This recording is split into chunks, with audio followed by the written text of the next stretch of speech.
De rijken der aarde zijn deze week in Monaco voor de jaarlijkse Monaco Yacht Show.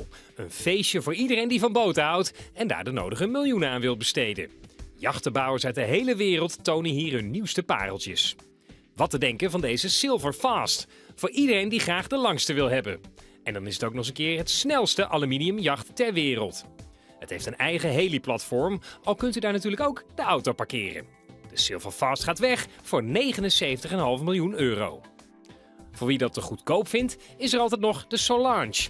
Dit jacht was vorig jaar de grote winnaar bij de Monaco Yacht Awards. En hij kost 175 miljoen euro. Toch iets te gortig? Voor slechts 1 miljoen per week kunt u het schip huren. En dan krijgt u de 29 koppen tellende bemanning er gratis bij. Gelukkig hebben ze in Monaco ook nog aan de kleinere portemonnee gedacht. Denk bijvoorbeeld aan deze Deep Flight Dragon onderzeeër. Het is een tweezitter, dus u kunt samen met uw geliefde de wondere onderwaterwereld ontdekken. Volgens de fabrikant is dit het ultieme speeltje voor iedereen die graag duikt en daar 1,7 miljoen euro voor over heeft.